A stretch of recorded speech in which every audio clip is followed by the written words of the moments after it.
Feedback and motivation. What is the effect of feedback on motivation? Well, the answer is it depends. For starters, there are different types of motivation. Intrinsic motivation is doing an activity for its own satisfaction. Extrinsic motivation is doing an activity for a reward or an incentive. Feedback can affect motivation very differently. For example, self-determination theory is primarily concerned with intrinsic motivation, and it argues that human beings need to experience satisfaction in three areas of life. The first is autonomy, and it refers to a person's agency. People need to feel that they are in control of their life. The second is competence. It is a person's ability to complete a task. People need to feel that they have the skills and knowledge to contribute. The third is relatedness, and it refers to being a part of something. People need to feel that they belong. Self-determination theory argues that if one of these three areas is frustrated, then motivation will likely decrease. Information processing theory is another idea that views the human brain as a type of biological computer. The brain receives sensory input that it then processes to in turn provide an output.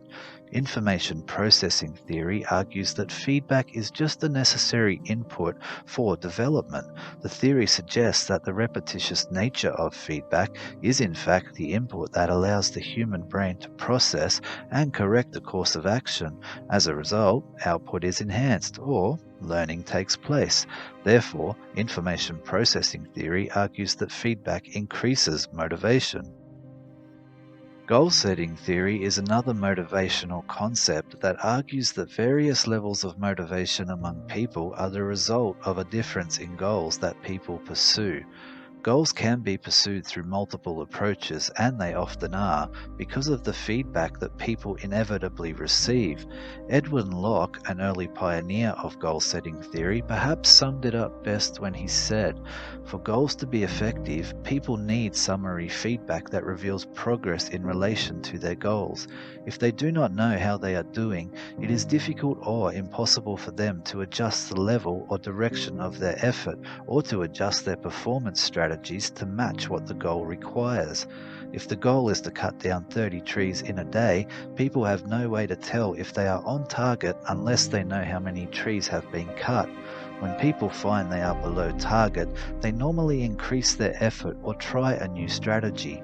Summary feedback is a moderator of goal effects, in that the combination of goals plus feedback is more effective than goals alone. Therefore, according to goal-setting theory, feedback is necessary for motivation to exist. Of course, there are other variables that can determine the effect that feedback has on motivation. Age, culture, and the way the feedback is delivered can all have a bearing on whether feedback will increase or decrease motivation. If you would like to know more about this subject, please visit the following Wikiversity book chapter which I authored.